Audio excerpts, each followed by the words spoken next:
Hey everybody, how you doing? Today we are checking out the Vevor Digital Ultrasonic Cleaner today. I have the very large one. This is my hand here. It's huge.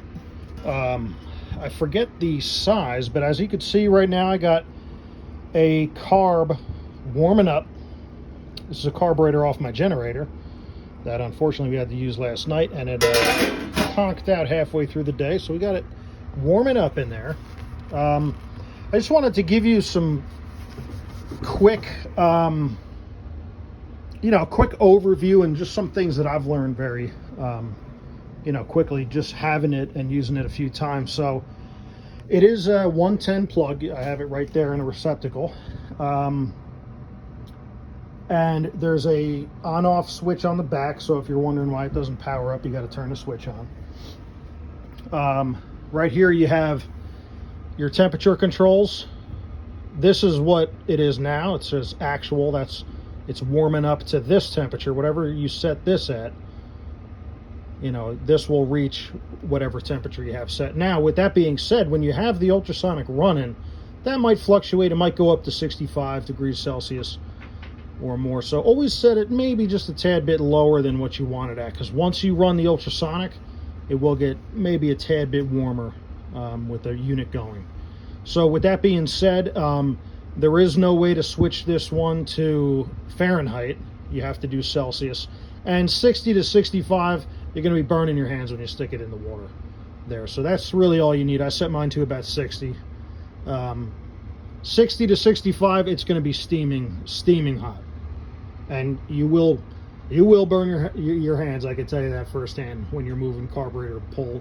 I usually do like a turn and put them in for a little bit longer. So what you want to do first is you want to fill up your basin. Right now, as you can see, my carb is sticking out just a little bit out of the water there. And that's a plastic piece, so that really doesn't matter. But you basically just want to cover your parts in the tray, fill it up with water, and then you're going to add, which I suggest, I did watch a lot of videos, and they suggested this Zep heavy duty degreaser. And I could tell you from experience, I did a Mustang carburetor, I did some carburetors off of a boat, and now I'm doing my generator carbs, and they come out brand new. So use that Zep degreaser, and it'll work for you. So when you fill it up, and you want to turn it on after it's filled up, then you can crack this valve just to get a little bit to come out. That way you're purging the line of that drain line there of any air, and then you can start to heat up and start your ultrasonic. And just make sure that when you power the unit off, you watch this temperature. It has to go down to at least 30 degrees Celsius.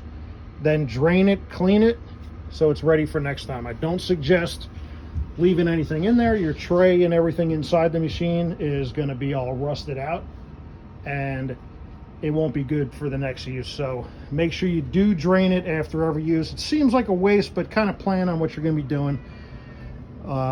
I just really, when I fill up my water, I just give it a couple bloop, bloop, bloop, in the top, and nothing.